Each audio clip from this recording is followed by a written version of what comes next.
Jonesy and Amanda. Jam Nation. With the news that's fit to print in the entertainment world, from the Daily Oz, Gillespie, hello. Hello. Talking about one of my favourite cases today, the Menendez brothers. They're back in the news cycle. Last year, US authorities announced, which we discussed, these plans to review new evidence in this case of the convicted murderers. There was that drama series last year that shot to the top of Netflix's most watched charts all around the world that told their story, the story of Lyle and Eric Menendez, who were handed life sentences in 1996. They were found guilty of killing their parents brutally with a shotgun in their LA mansion. Captured global attention at the time and has been really kind of reinvigorated by this Netflix series. The new evidence, which was that they say they were molested by their father. Yes. So the argument is that the child abuse argument, that this was a kind of murder in self-defense, that argument was not considered adequately at the time of the original trials, and that, you know, there are new letters that have come to light detailing the abuse, and now that, you know, given the way that we talk about and treat abuse and victim survivors of child abuse nowadays, that they kind of deserve a retrial or that things deserve to be reconsidered. But there's this new documentary that's come to stand this week where we actually hear from Eric and Lyle from prison. So there are these interviews recorded over the phones. We don't see them, but it's the kind of first comprehensive interview that we've heard from them since this Netflix show came out. They're now aged in their 50s, of course. Are they in their 50s? Yeah, they're both in their 50s. Well, they were 18 and 21 at the times of the murders. So they've spent more than half their life in prison. The Netflix show really kind of paints this picture of two very spoiled brats who had this incredibly privileged upbringing in Beverly Hills, you know, wanted for nothing, had all of the luxuries and decadence of life given to them. But now, you know, after 36 years in jail, it really seems that they have transformed as people. I'm not sure how legitimate that is. Obviously, the Netflix show kind of paints these very, these comprehensive liars, these compulsive kind of liars, but they've reflected, they've grown up, they've got new perspectives. Eric in particular seems to be really zen, and he's come to this place of being really humble. He describes growing up in that affluent home. He called himself a spoiled brat. Here's a little bit of what he had to say.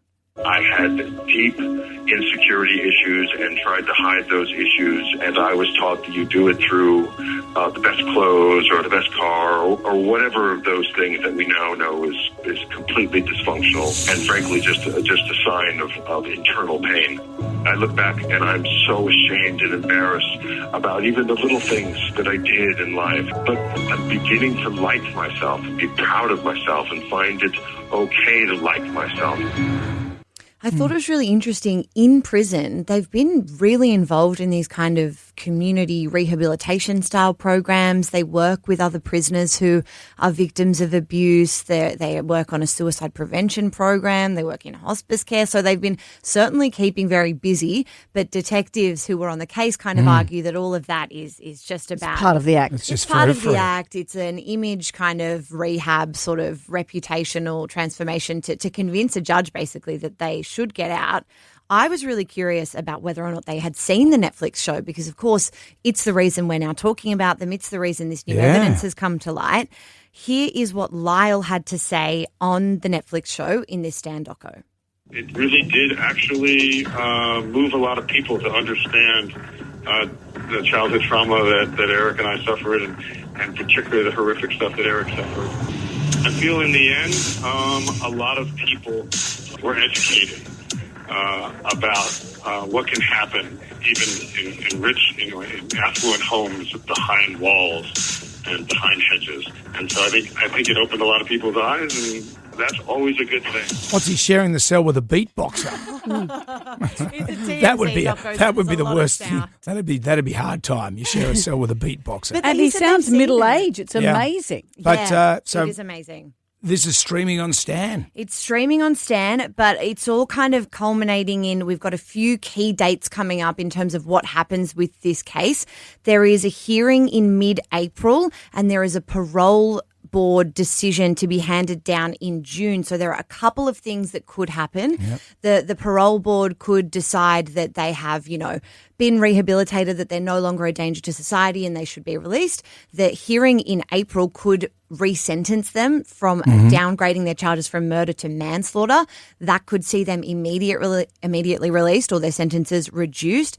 Or there is also the chance that hearing in April will recommend a new trial, in which case they would have to go through the whole process again. And so would we. They could be found not guilty, all of the above. So there's a lot that lies ahead and the decision is really murky. Everyone seems pretty split 50-50 on what could happen, but we won't really know anything until June-ish, but plenty to come in this story. No spoiler alerts, Em.